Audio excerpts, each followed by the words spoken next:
Hi everybody. I wanted to talk to you today about the upcoming summer since it is May.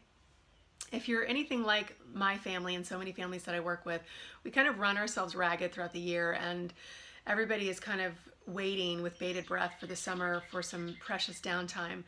And I know some parents sometimes get a little concerned about what about our teens having too much time. What are they going to do this summer? How are we going to organize and structure all this time?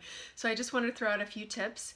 Number one is to talk with your teen and engage them in the conversation about the upcoming summer, kind of maybe asking them to come up with a list of ideas that they would like to do this summer, and looking at your calendars and looking at what they would like to do, and asking them and asking yourself, what would make our summer fun? And you might be surprised at some of the answers. Maybe you'll have some things in common that you'll want to incorporate into the summer. So what would make our summer fun? Strategizing by creating a schedule. So sitting down with them and looking at the schedule and looking at the summer in sort of thirds. So 1/3 being kind of structured time or productive time engaged in something that has an outcome like volunteering or work or reading, something like that. 1/3 being unstructured time, downtime, time to kind of think about who I am and who I want to be.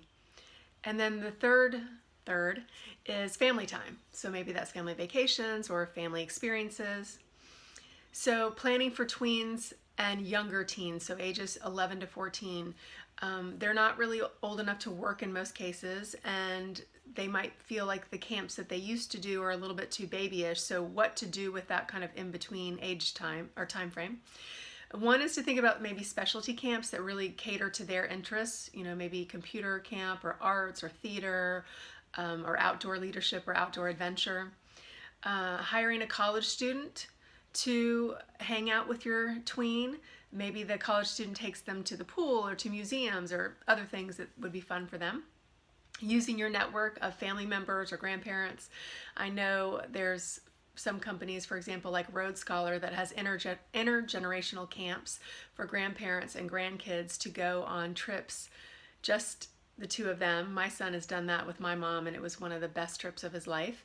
They aren't exactly inexpensive, that's for sure, but if it's within your budget, it certainly is a pretty special time, I think, for both grandparents and grandkids.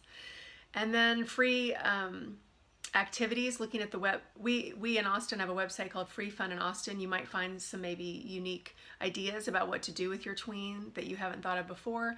And then also informal work like babysitting, pet sitting, yard work. They might not want to necessarily go out there and do yard work, but it sure is nice to have money, and we know that teenagers and tweens love money. So in terms of older teens, encouraging them to get a job, right? So that's an opportunity to have responsibility and independence and money. I hear from teens all the time how much they love money and what they want to do with all their money. So that's a great opportunity for them to get more of what they want. And then lastly, downtime. I think this might be the most important piece of the summer, and that is giving our tweens and teens time to get bored and to come up with new ideas. It might generate or give them some drive for new activities. It gives them a time to kind of ask who they are, who they want to become, what could I be doing, what do I want to do. So it's a great time for them to be self-reflective when they don't really necessarily have that opportunity during the school year because they're so busy. So those are some ideas to hopefully get you on the path of just contemplating what you want this summer to be like, so that at the end of the summer, when you look back, you can say, yeah, this summer had more of what I wanted, and what I envisioned actually came true. It actually happened. And so it's a nice way to be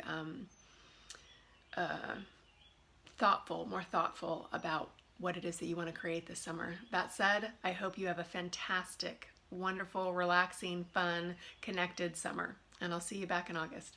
Okay, bye.